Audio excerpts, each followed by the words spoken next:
Hey, and welcome back to the Green Card with me, Katie Green. Today, I am joined by the very talented, very beautiful Ocean Pleasant. She is a musician and an astrologer and just an all-around amazing gal, and I'm so excited to have her on the podcast, and I hope you enjoy. If you really enjoyed it, then leave us a 5-star review. Oh my God, that would be so nice. I would love that from you. So here we go. We're going into it. So we are here joined by the beautiful, wonderful, amazing Ocean Pleasant. I'm so excited. I had the beautiful honor to see you perform live. That was the first time I ever saw you. I feel like a fangirl because I was like, I saw you perform and then I was like, oh my God. I went backstage and I was like, wait, I know you. Oh, wow. It was very stressful, but Was it stressful? How was it? So backstory, Ocean opened for Aaron McCann. We know him. We love him. Big friend of the pod. And you opened for him at the Waterfront Hall. Mm-hmm. And beautiful. Absolutely amazing. Thank you. Do you want... Oh, I should probably do backstory. So how would you define yourself? Okay. That's a good place to start. That's a great place to start. Well, I like to call myself a witch for hire. Astrologer by day, singer by night. Very, that's... Wow. I love that. I need to work on that. I love that pitch. I love that so much because you did my chart, Your birth chart. My birth chart. When we were in Port Rush. That was so much fun. Yes. I was never like massive. And I think there's so much to learn in astrology. That's like, oh gosh. Like, you know what I always do? This is the extent of my astrological knowledge is that I will just search compatibility. And you must have, I feel like that must be a big thing because I feel like you must have people coming up to you and be like, are we compatible? Oh, yeah. I actually went onto GoDaddy and I bought the domain chartthatbitch.com. So he'll come and be like, I need to chart that bitch. And so, yes, I think that's kind of probably why people keep me around. It's like, I'm just like the... figure out the compatibility person. Wait, that's crazy. That is my role in the friend group. I'm the compatibility determiner. Wait, that's insane. That is so... Like, actually, we hate hanging out with her, but we need to know if my ex was actually my soulmate. So we're just going to keep her around. And how accurate do you... Like, so you look back and you're like, oh my God, that was straight. Well, I mean, it depends how nitty gritty you want to get. Yeah. I think that, someone's outlook on astrology, I think, is largely due to just like kind of a marketing campaign almost, right? Like there's just so much more than the sun sign. That's like only knowing someone's first name. It's like you have a middle name and a last name and a hometown and a favorite color and a favorite food. It's like astrology is so much more than that one sign. So yeah, I'll pull up, someone's crush. I mean, this is like for my friends. I have like a weird policy with my clients where I won't do relationship readings unless I have the consent of the person that they're interested in. Because energetically, that just feels like weird territory. Because it can be really personal. And part of why people enjoy astrology and seek out astrologers is because it gets really specific. And it's kind of like, pulling someone's pants down without their permission. Right. Oh, wow. That's crazy. Because okay, so... But I do it for McCann. So Chart That Bitch has 1 subscriber and 1 web visitor, and it's Aaron McCann. I hope he's listening to this right now. Yeah, no, it's really fun. It's really fun. And I also feel like it comes with a good amount of responsibility because I never want it to be confirmation bias. Right. And it's also hard to talk about astrology with friends because you don't want to fall into the trap of just saying what they want to hear. Right. So it kind of, how much of this is nature versus nurture, me already knowing you and then me knowing your chart. So I actually, jokes aside, I do actually kind of prefer to do people's charts when I first meet them before I know. Because that's what you did for me. Yeah. And wow, you read me like an open book. It felt so vulnerable. Yeah. I mean, because we had a conversation after the show, but that next day, that was like our first real conversation, was me going like, okay, now tell me about this trauma. Yeah. Yeah. So this father issue. Yeah. So this thing about compulsive people pleasing. Tell me more about this. Yeah, I think the first thing you said to me was, so you don't like conflict, and that's like a massive thing in my life. I hate conflict. I hate it so much. Oh my God. Yeah. I think anyone with a personal placement in Libra is a recovering people pleaser. And that's just like one of the things we first look at. So okay. So then, because I feel like I've always identified as a Leo. yeah. But you tell me that that's, maybe I'm not as Leo as I... You totally are, but I think you being a Cancer rising, you're a total care bearer. Like the intentionality of the thought that you put out into everything, and you're such a good friend, and you're like, what kind of tea do you want? I'm like, I've been sleeping on your couch for 5 days. You don't have to make me tea. Yes, you need tea. But it's the mama bear energy. So Leo is kind of, you know, the very much the performer, but Cancer is the sensitivity. It's the consideration, you know, just like pure, just like Leo energy, raw dogging the world without any other influence, typically doesn't give a ton of thought to other people. They're just very much in their own reality, and Leo? they're the star. Yeah, it's like it's main character energy, but sometimes I feel like that. Yeah, but I think one of my favorite quotes is, you can't read the label from inside the bottle. And I don't even know if you realize how considerate you are, and like how loving you are, and how special you make people feel. And I think that that's the Cancer rising. I don't fully attribute that to just Leo. Oh, wow. Yeah. So when you like interact with people every day, do you kind of gauge what sign they, or what they are? Or what's the, do you like, if you read a birth chart from somebody that you know, do you kind of already have an idea in your head? I actually don't chase that information down. I feel like if people want to volunteer it, that's totally fine. But I try not, ironically, to think about it too much in my own personal relationships, just for the sake of, I think free will is a huge part of the conversation. And I think that maybe that's also why people kind of outright reject or scoff, right? Because there's this idea that there's something bigger than me is going to determine the fate of my life. And that's actually not what astrology is. It's a framework. It's not a belief system. So I think when it comes to my friends or even my partner, like I exercised the most self-control my entire life, because I didn't look at his chart until he gave me like permission to do so. Wow. Because he was definitely a skeptic when we first got together. And now we'll leave a party and he'll be like, is that guy an Aquarius? Wait, oh my God. That's so funny though about the so is Aquarius, or should we say toxic? No. Okay, that we're not going to call any one sign toxic. Okay. But I do think men in general make astrology toxic. Okay. Like when you think about any shitty description of a sign, it's really just, it's not Pisces, it's the Pisces man. It's not Taurus, it's the Taurus man. Wait, yes, I really loved how you said the other day about the patriarchy and how it affects astrology, and I really love that. Yeah, I think the patriarchy, and people are like, oh, you're throwing around the big P word, but I really think it has polluted astrology as a framework for self-optimization, because even if we break it down to the elements, right? Water and water signs are the element of sensitivity and emotions, intuition, being creatively and empathically tapped in. But we live in a society that up until very recently, men were never supported in developing their emotional bodies, right? It was never safe to cry. It was, effeminate. It was embarrassing. And so what happens when you have a man who's born to no fault of his own with 5 planets in water, right? Who is told that it's not okay to cry, to man up, to be the man of the house, is that he turns the inverse of all of the goodness of water is emotional manipulation, right? It's like, I think that the thing about how patriarchy perverts astrology is that when we look at all of the sensitivities that we have in astrology, a lot of those qualities are not nurtured in men, right? Men are told to be the man of the house, not to cry. So then when you have water signs, which I think, you'll hear Pisces men or Cancer men, it's usually Gemini. What's Gemini? Air. Well, air men, the low road is they can talk circles around you. They can spin this web of stories. They've got this crazy charisma. And then you realize it's just like a house of cards. That's worst case scenario with air sign men. Okay. Yeah. Okay. And that's Gemini, Libra, and Aquarius. Oh, wow. Okay, so the watery men. Watery men. Watermen.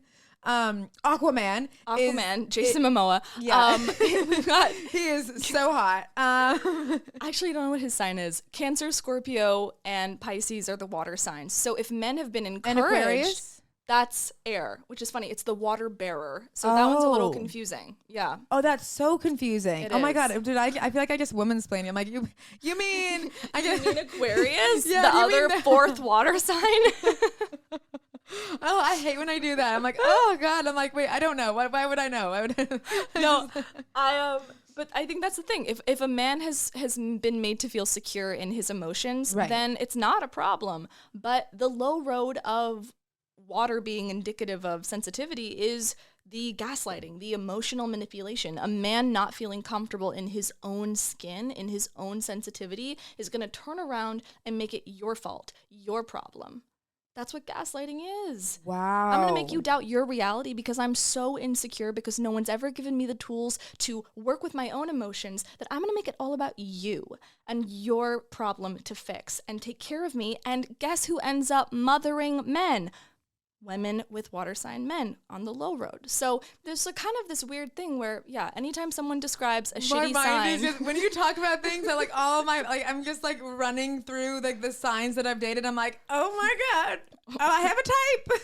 We can run it through. I love swimming in water. I love swimming in water. You know what's so ironic because I can't swim well, and I'm just there. I'm just there, being like, oh, I'm just being flamed with gaslight. Like, woo! Well, you know what you are? I feel like you're the buoy bobbing, and the men like holding on to it, like trying not to drown. And you're just like and you don't realize you're the rock. You don't realize you're what's keeping them afloat. Oh, and they're like, how dare you lift me up? You know what I mean? Wow. That's what I get. God, I also love this because I feel like gaslighting is like, you can really tell a lot about a man if they're accused of gaslighting because how they react. Some people are like, what?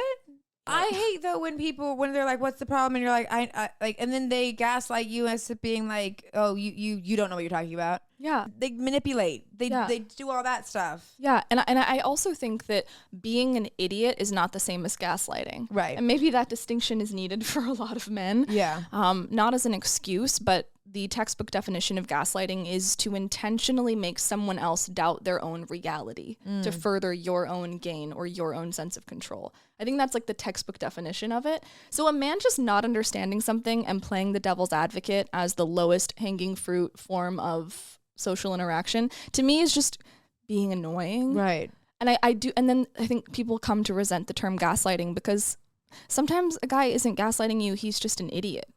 Yeah, or I feel like the term has been, it's like over, I feel like society gets on a word and they're like, oh my God, we're going to use it for everything. And it's like their vocab word of it's like a vocab, massive. No, and I think toxic is that way as well because I mean, toxic is that way. I think so many situations require two to tango, and you know, it very much is like, okay, well, that wasn't happening in a silo. Yeah. Like what I think the word toxic is incredibly funny. Yes, I agree with that because it's hard because I'm the first one to be like, oh, he's so toxic, but don't ask me what I did. Right. We don't need to go into that. Don't talk about that. This is the best podcast studio I've ever been in. Oh my God, stop it. Look at this, the monochromatic, color-coordinated bookshelf. We're looking at a beautiful pink sunset. Yes. Oh my God, this bookshelf here. I color-coded it because this guy I liked was OCD, and I'm like, oh, well, he'll love my books. Oh, color-coded. No. Is that why you hid the Harry Potter books? No, I didn't. I don't have them over here. You don't have them. They're still in California. No, I don't hide. I don't hide much. Okay. When guys come over. One time in LA, a Lakers player, he came over to me having Shrek and Fiona betting. I think that's a green flag. Oh, pun intended. I mean, look. Look, did we date further? No. But you know what? No, we went on to, I won't lie. on my own pod. Oh, it's my pod. This is my story. We're in love. This is my narrative. It's a massive red flag for someone to not be down for Shrek betting. Yeah. Are you kidding me? Wow, this is so exciting though. I find the compatibility thing. One time I studied Portuguese and I was in a class and it was just me and one other guy and the teacher. And every time I'd go to class, it felt like a date. Because I'd be like, oh my God. And I feel like the teacher like kind of wanted us to date because it was just us two. And one lesson, we were meant to be doing who knows what. And she was like, I'm going to just talk about astrology. And she's like, so what are you? And I'm like, oh, I'm a Leo. And she asked, oh, what are you? And he was like, oh, I'm a Sagittarius. And she's like, on the board, she's like, well, those are the most compatible signs. And I'm like, wait, I love this 2-hour lesson of our compatibility in Portuguese. It was very, and then I left the class and I was like, oh my God, wait, are we in love? Yeah, and also, are we now fluent in Portuguese? Yeah. I feel like that would probably be the fastest way I could learn another language to talk about astrology in Spanish. Yeah. I feel like I'd be fluent in a month. Yeah, that's you know what, for me it's shopping really helped me. And like when I'm in Brazil, like some conversations I'm fine, but then when you put me in a store, like I'm like, whoa, like she lives here. like I'm like I know, I'm like, this is my size. Da, da, da, da, da. Do you have this in a different color? That's incredible. Yeah, I love that for you. Yeah. Oh, I have a Leo shirt too. I was gonna wear it. I also feel like, I'm sure there's probably going to be someone watching this who's like, oh my God, astrology. But I think it's always just nice to learn about yourself in, like you said, different frameworks. I think it's so interesting. It's also, I mean, it's nothing that I think some people use it as a way to kind of completely guide their lives, but I think having it as a framework and having it as like a knowing this stuff about you, because you said something really good to me when you were doing my birth chart about how now I have the I wrote it down in my notebook, like just another set of vocabulary or tools. Yes, but also like, and it's my responsibility to like okay, I do remember what I told you. I said there's nothing wrong with you or your chart if some things feel more difficult, but I do believe it's like our responsibility to address it, to heal it, to work on it. Right. And that's kind of the best thing about a birth reading done well, isn't telling someone something they don't already know. Right. Like intrinsically, deep down, we know what it is we need to work on and what it is we excel at, right? And it's exactly that. Like when you were doing the birth chart reading, we were next to Hattie, who obviously knows me very well, and her just being like, "Oh my God, that's so true." And it was so interesting because you were telling me all these things that I know about myself that I find difficult within myself. And I think people should be open to any type of, even if it's not fully your thing, it's nice to know about something that's beyond yourself. Yeah, I definitely think if men can believe in NFTs, then astrology can coexist. It's like, oh, you've just like prescribed value to this made up thing. Yeah. Okay. Well, tell me again how astrology is fake. If you can invest in Bitcoin, I think you can understand what your sign is. You've got your Enneagram type in your Twitter bio. Like, it's really, let's talk about where they were inspired by that with. Like, but I do think it's kind of, to me, nothing gives like baby boy, small dick energy more than a man feeling the need to undermine or disparage a woman interested in astrology. Because at the end of the day, it's not even about astrology. Right.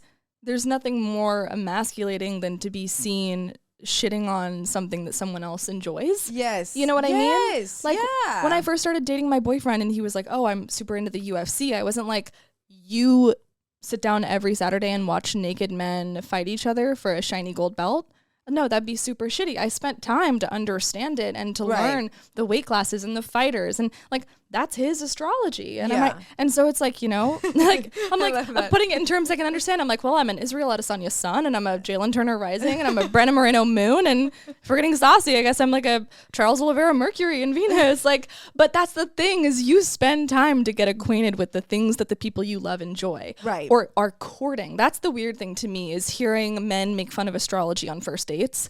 It's like, Yes. not only is that possibly the most low-hanging fruit, that it's already rotted on the ground, and also I don't know if like for any comedians, to me when I see a guy who like looks like he belongs in a frat house and he has a bit about astrology and he's Yeah. making fun of it, I'm just like, really? Yeah. I'm like, it just does that feels like low-hanging fruit. I feel like guys love to hate on a girl who, I mean, that's just the end of the sentence. Just admit you hate your girlfriend. Yeah, well, I just feel like they love to, like, there's like all those memes about like, if she asks your time of birth, then run. Yeah. I also, we have to give men credit where it's due. I do feel like it's a bit of a double standard, because on the one hand, if he makes fun of astrology, we're like, okay, he's a douchebag. If he knows too much, he's absolutely ran through. So there's like this weird gray area. Yeah. Because I'm like, you know how many girls you had to have slept with to memorize the sign, house, and aspects of your Venus placement? A lot. A lot of women you've had to have been with to Wow. know that, right? Yeah. But then if you make fun of it, it's like, okay, well, now you just kind of suck. Yeah. You know, you're just like taking the piss out of something that brings another person joy, which is just kind of a really pathetic thing to do. Yeah. But then they know too much, and it's like, you have an STD. So you're like, oh. But I just find it so interesting, because it's like, why not like learn about something? Totally. And also everything that you told me was very, I mean, it was so true to my life. Yeah. And that was, you said that having no prior knowledge of me and and it was also, there's a few things where I'm like, I didn't realize myself. I think people love shitting on anything that they're scared of or they think could be, Which is a really good point, right? Yeah. I think at the end of the day, too, not to go back to like feminism, but I do believe there is probably something inherently threatening about a system, a framework that could possibly reveal a lot about a person that almost exclusively women are good at. Yeah. Like, to a man who does not want to be seen, who wants Right. to make moves in the dark and be like a stealthy little alley cat, astrology must be terrifying to them. I think it's exactly that. I remember I was really into attachment theory a while back, and I read Attached, and I was like, oh my god. And they have this section of the book that's like the quiz, right, to kind of figure out what attachment style you are. And I'm very anxious, and the guy I was seeing, I was like, oh my god, he's so avoidant. And we did the quiz. Air signs, avoidant, sorry, Aquarius. Yes, yes. Oh my god! Wow, I feel like it is quite vulnerable though, isn't it? Like the knowledge that you have, because I feel like it's like, whoa, that is. It's like you said it, you knew it, Yeah. and I'm like, oh, it feels like that, but I'm like, this is so cool. I love it. Avoidant attachment style, 100% air. Yeah. Air Wow. signs. Wow. Anxious, typically water. That's the Cancer rising. Right? Oh. The and this is not you, I'm saying in general, like the clinginess or the need to like have that reminder of the physical proximity being the reminder that they're there and they love you. That's like the water. Okay, that's me. Yeah. That's Yeah. me. And honestly, I feel like, again, all of the signs in their highest form are secure attachment. So it really just goes into what's your personal life story, what's your karma, what's your this, what's your that. Right. But yeah, I also think I love the joy of someone realizing, oh, maybe there's something to this. And one of my favorite kind of facts to pull out is that, you know, Carl Jung, who is the godfather of modern psychology, was also an astrologer. Really? He did the birth chart of every client he ever had, and that's been semi-erased from, you know, Western media or the textbooks, but that man was an astrologer. Oh, wow. Yeah, even we scale out, we look at some of the most successful, intellectual, powerful people throughout history either were astrologers or used astrology. I mean, even like I think the founder of JP Morgan Chase was like, millionaires don't need astrology, but billionaires do. So I'm like, if a man out here who perhaps is like, yeah, let's split the bill. I'm like, I'm sorry. There are billionaires who believe in astrology. You don't believe in astrology, but you want to split the bill?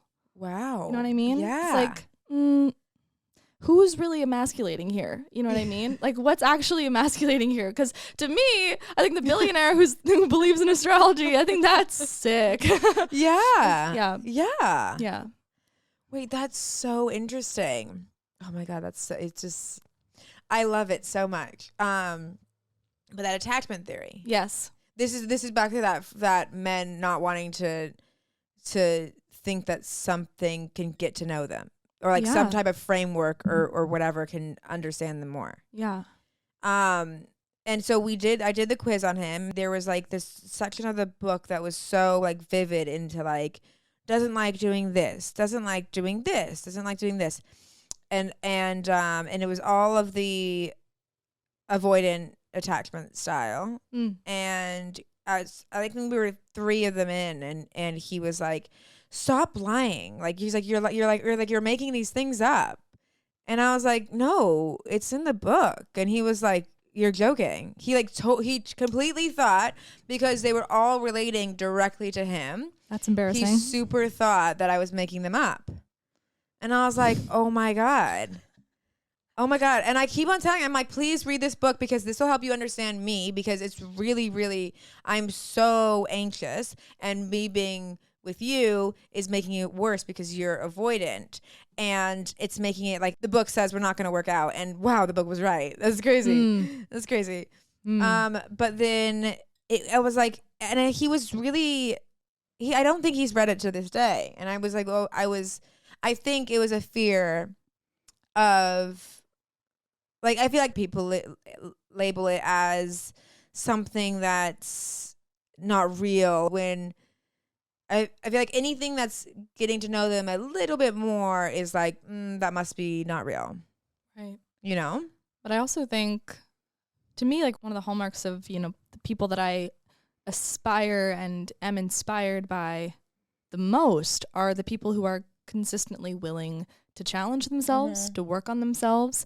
And if astrology is another tool that allows you to do that, I think it is a bad look to dismiss anything that could potentially be a game changer. Right. You know what I mean? Yeah. I also feel like once you're at the point of asking a man to read a self-help book, it's over. Yeah. I feel like there's not a lot of room left. Like, please just read chapter 37 and then you'll know why I feel like so not seen by you.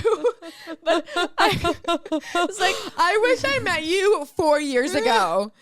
Oh my God. I love that. When you have to tell the guy you're dating to read this self-help book, maybe he's not the one. Maybe he's not the one. Well, but I do believe too that I think that anxious attachment style is attracted to avoidant. This is my hot take, because it's actually really safe for them to be left wondering. Yes. I think we, all in our own way, we get kind of addicted to our own personal brand of suffering. Yeah. And the idea that someone who is not available, is not fully available, that there's always going to be something to aspire towards, to work towards. If you've been in this process of feeling like you have to prove your worth, and you have to, kind of like really like that energetic of giving more than you're getting, that can actually feel really weirdly safe to anxious attachment styles. Yeah, it does. Because you know exactly what you're going to get out of it. And I think anxious attachment style, as the name suggests, don't like surprises. Yeah. Right? Anxiety. They want to be able to account for what's going to happen. And so there's actually something really safe about the distance, the proximity of unavailable people to anxious attachment style, which is weird because, and I have some anxious attachment style in me as well. And it's like, we think that we want someone who's totally secure and available, but sometimes like there's still more work to do. Right. We feel safe in their unavailability. I also think I think for me, I'm quite scared of security. I think that's like something that's like, oh no, I don't deserve security, or I'm not worth security, or I just feel like, oh, I'm too anxious for secure. Do you know what I mean? Which is why it was safer to pine after an unavailable person, right? Because it is something inherently that is rejecting security. Yeah.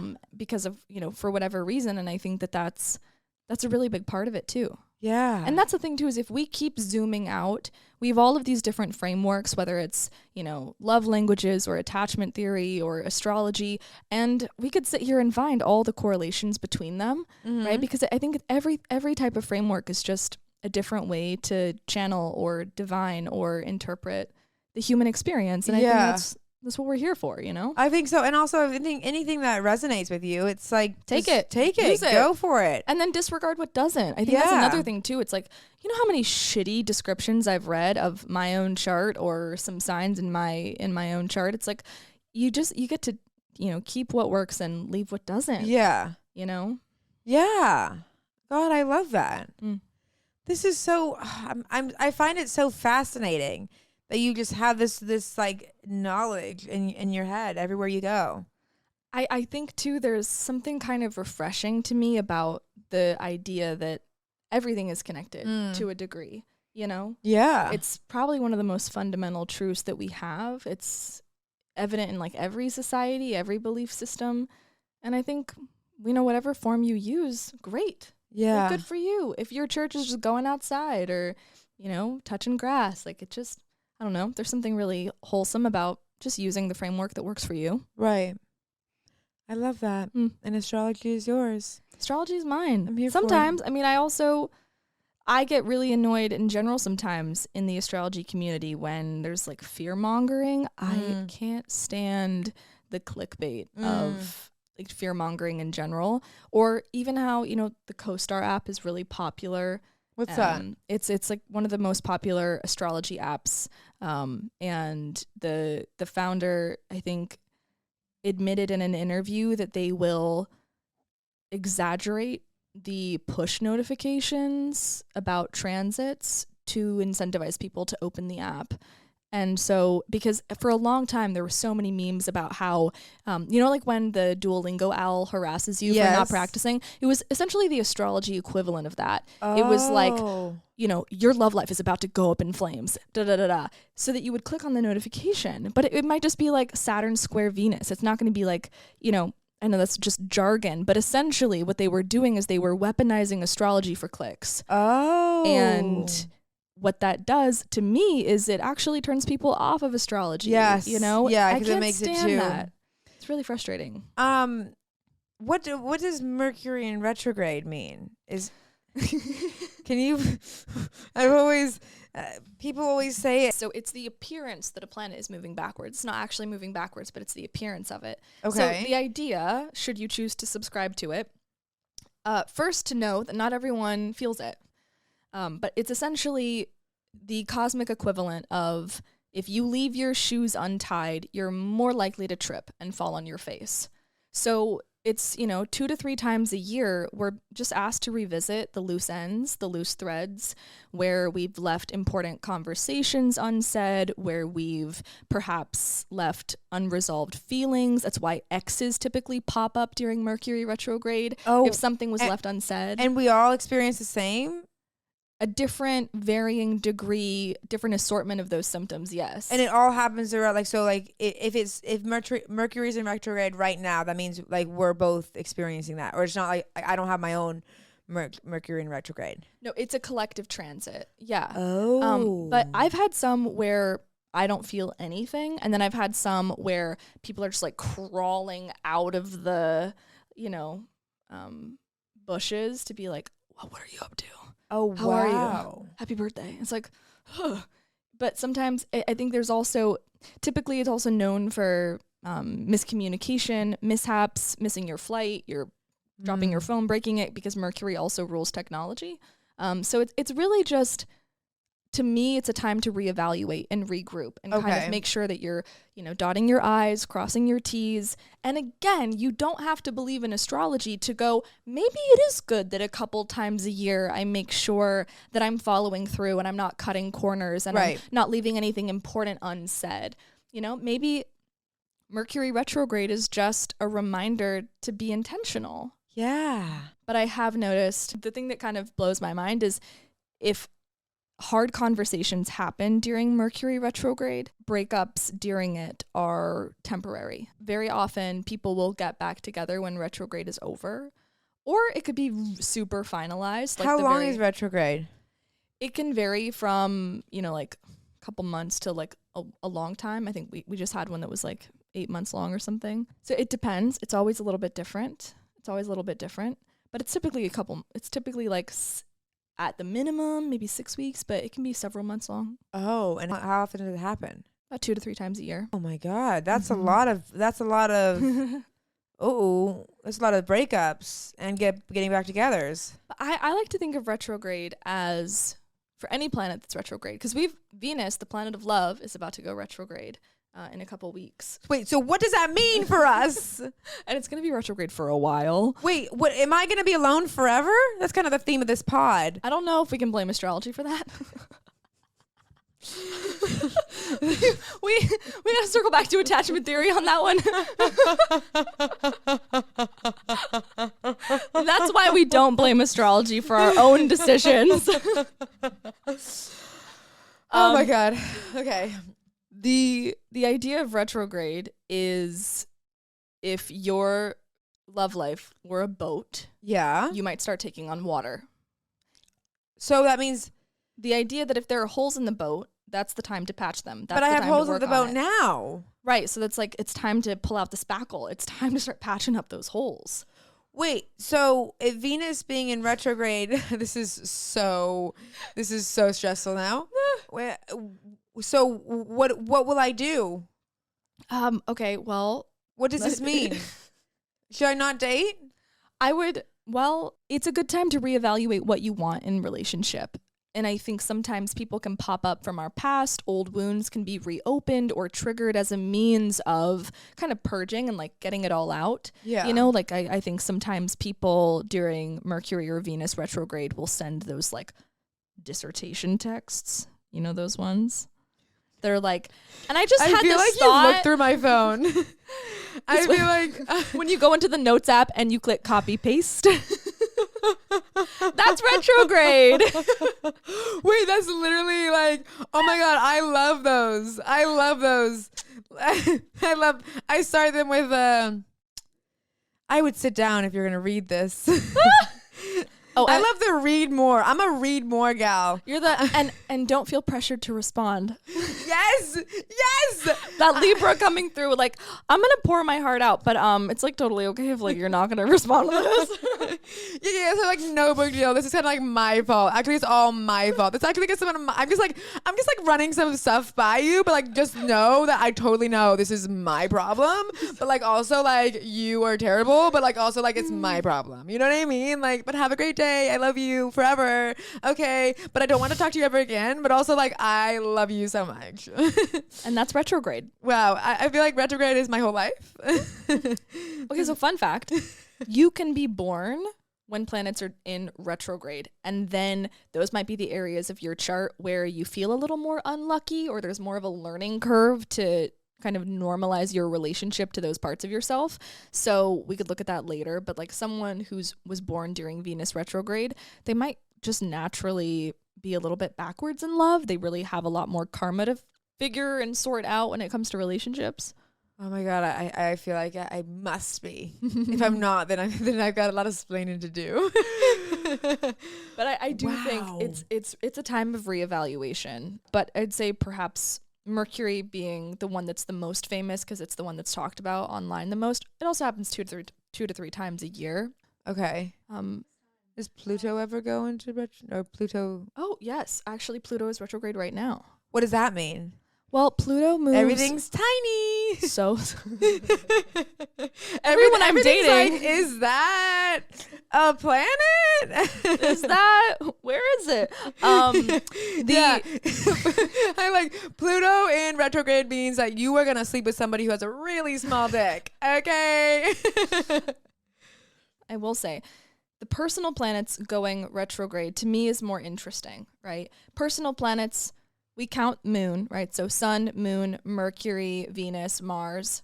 Moon doesn't go retrograde, but like Mercury, Venus, Mars. To me, those are the most interesting retrogrades because we're going to feel them personally. Mercury being how we communicate, Venus being our love lives, Mars being how we take action and initiate, Right, the outer planets, they move so slowly. They're more a generational conversation. So, yeah, there's stuff going on. What does Pluto in retrograde mean? So Pluto is the planet of death and rebirth, and the kind of like the fall of every great empire was usually when like Pluto was like cycling through and doing like Pluto is always doing some weird shit when empires fall and stuff. Oh, wow.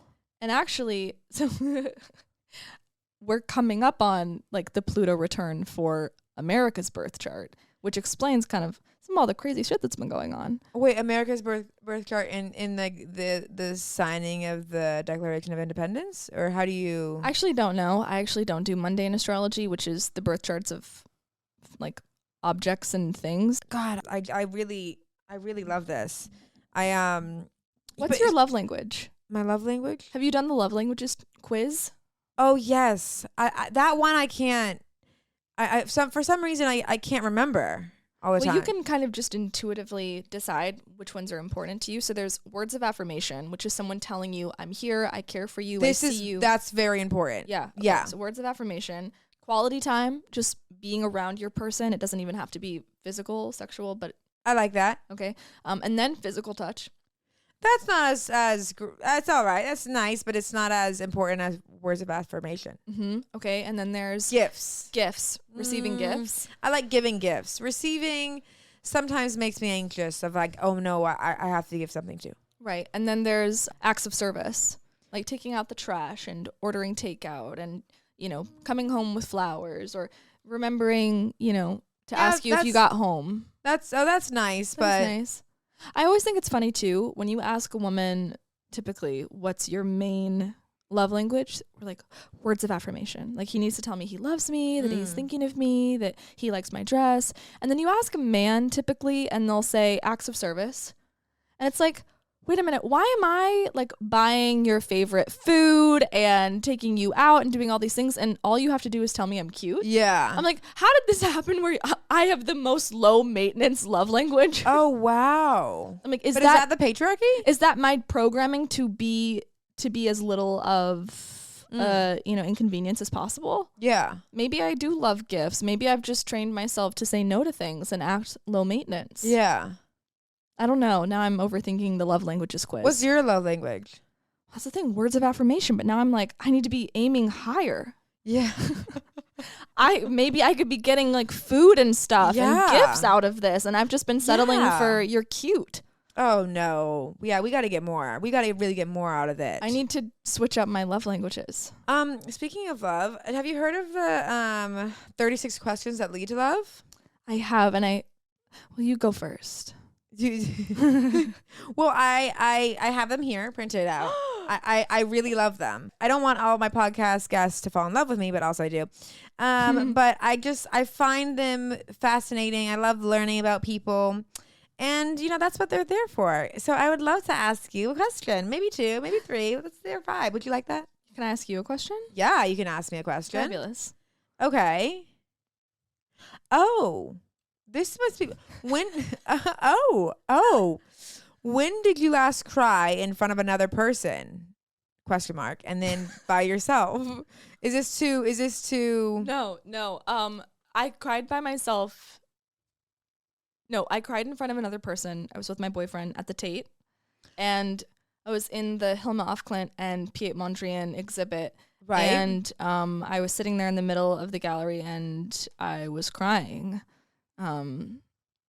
It's the fastest way to clear out a gallery space is just to cry. They're like, let's move on to exhibit 4. I want a space. This room's really uncomfortable. But no, it brought me to tears. I'm a water sign. That happens a lot. So he just asked me what day of the week was I crying alone, and I could probably pick one. And then my friend Tyler's been sending me music recommendations to walk around the city with and be like the main character. And so I've just been crying, listening to music too. Again, I love that. the best way to not get approached on the train is just to be crying. Yes. Just to cry. Yes, I love crying on the train. It just makes me feel like I'm in a movie. I'm like, oh my God, I love it. It's the number one right to privacy as a woman is to cry on a train. Yeah, and people give you that. People like don't. Mhm. Sometimes they come up to you, and it's nice. Like I told you that one girl who came up to me and was like, "He's not worth it," and I was crying over a guy, and I was so upset that I was. But And we know he wasn't worth it. I've cried on every mode of transport. Maybe not a tractor, Jet ski? jet ski. No. There's always more to aspire towards. Yeah, I'm like, I want to cry on a jet ski. I want I'm to gonna go cry to Hawaii and cry on a jet ski. Oh my god. parasailing. Parasailing. I don't think I can do that. I think I'm too scared. Okay, well, there's Hot air balloon. I think I could cry on. Oh yeah. Yeah. Oh It's yeah. probably so beautiful. Yes. Beautiful cry. Yeah. Yeah. But yeah, crying. That's an easy one. Yeah. That's an easy one. I'm a crier. I like to cry. Just like a little tear. Just a little. Let it out. Do we feel like someone's gonna fall in love with us because we admit that we cry on the train? Yeah. I think so. I think someone's listening to this now, and they're like, "Oh my god. Oh my god." I would totally God, go I up think to her. They're like what? They're like, "Oh my god, like that girl is so vulnerable. She was crying." Like, no, you know what's gonna happen? They're gonna gaslight me on the train. No, they're gonna be like, "Whoa, I saw her walking, listening to music, crying." Because that's my outreach of this pod. People are gonna be like, "Whoa, I saw her." I want to ask one. Okay. Ooh, this is a great one. Okay. To a comedian that I adore and respect. What, if anything, is too serious to be joked about? Oh my god, that's a really good question. Well, this has been the pod, and too serious to joke about. Okay, in life or in my personal life? Do you keep it personal? Gosh, this is a hard one. I'd say the thing is, I have my philosophy with like jokes in general is if the joke is strong enough on its own, then I find it allowable. Okay. You know what I mean? I've heard that before too. I feel like that's probably a common sentiment amongst comics. Because if it's like low hanging fruit or if it's like low blows, then Punching it's, down. Yeah, no, I that's just bad taste, and like what's the point? Right. Okay. But if you have a smart, well thought out joke, Right. then I appreciate that. If you're like adding something to the conversation too. Right. Yeah. But in my personal life, gosh, sometimes I do think I can be quite sensitive in some scenarios. It depends. I feel like if it reminds me of being bullied, then I feel very like, oh no, I'm being attacked or I'm being bullied. So sometimes if I'm in a group setting and I feel like I'm being attacked, right, then that's when I'm like, I can't.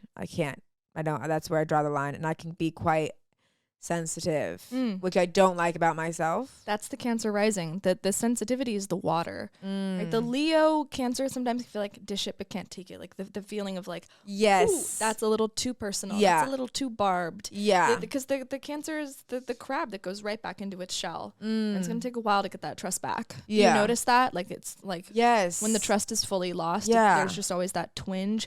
Because it's the sign of memory as well. Oh. It's not that they can't get over things, it's that they never forget. Yeah, I feel that. Yeah. That's actually one of my favorite quotes is people will forget what you said, but they will never forget how you made them feel. Yes. And there is no one who knows that better than someone with Cancer in their big 3. Yeah, because I will literally, I'll hold on to moments. Sometimes like so I'll be like fine with somebody, but then I'll remember how like I felt in an interaction with them. Yeah. And then I'll just be like, I know, like, Yeah. wow, yeah.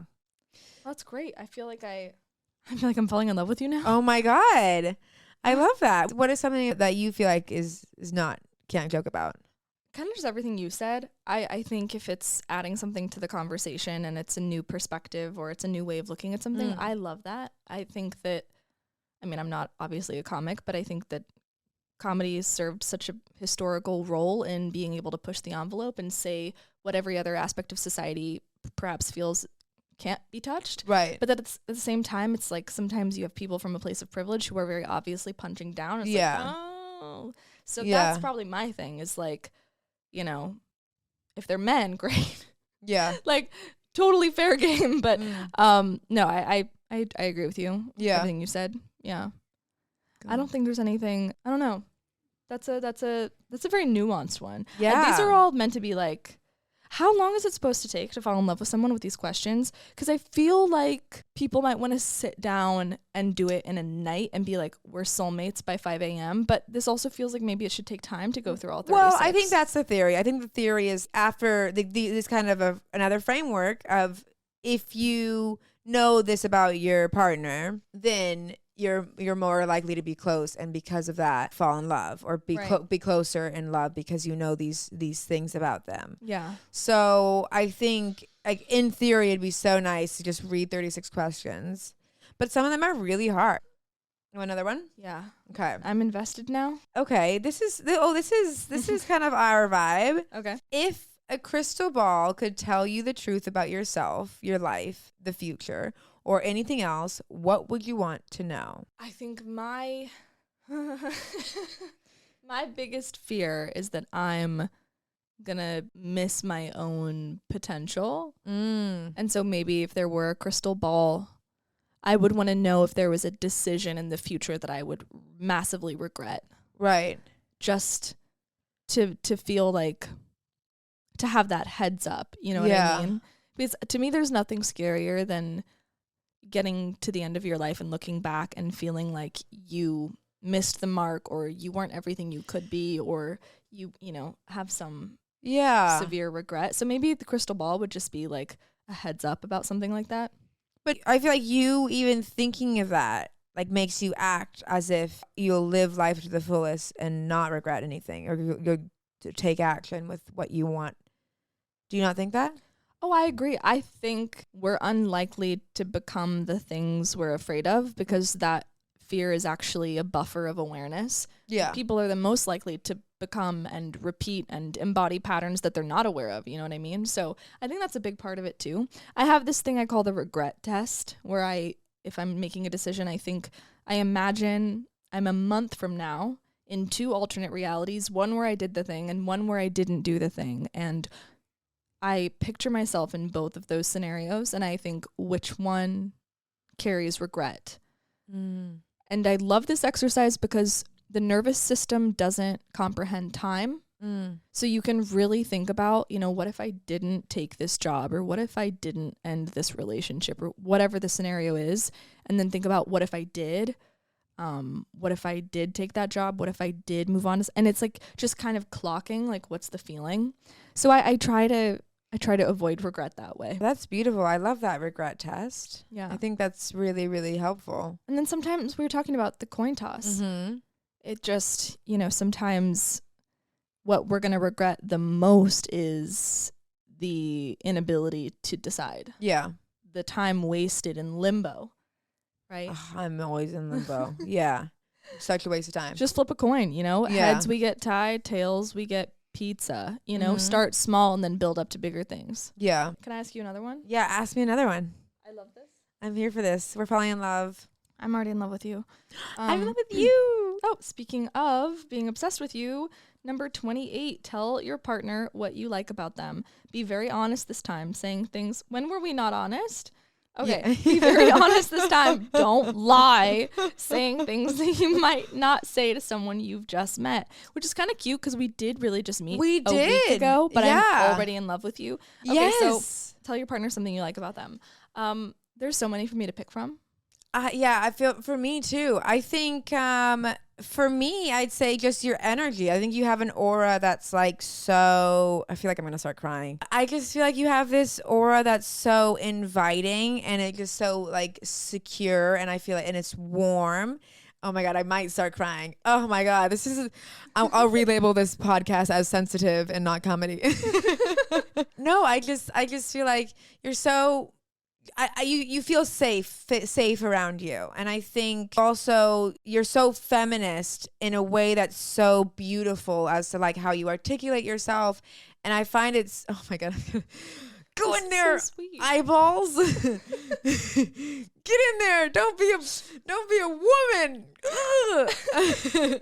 I just find it so beautiful because you're so, outspoken with what you believe in, and you're so yourself about it. And I think it's just so great, because sometimes in situations I'm like, I can be quite like, I don't articulate myself well in my feministic beliefs, I guess. And I think that was a big thing where I'm like, wow, you just do it so well, and you call people out on it as well in a very non-aggressive way, and it's so beautiful to see. And I think you're just so caring, and you've just got this ball of just a great energy. And I think you also invite goodness, you know? Oh my gosh. That's why I'm obsessed with you. That's like the nicest thing anyone has ever said to me. No, but it's so true. I guess even this week that you've had, it's just like, of course you had an amazing week, because that's just your aura. You just go into space. Even at times this week, I'd be like, oh my God, I have to change my aura, because I don't want to bring my like Debbie Downer aura on, because I feel like it needs to be, we're in a good space. Do you know what I mean? So that's what I say. Thank you so much.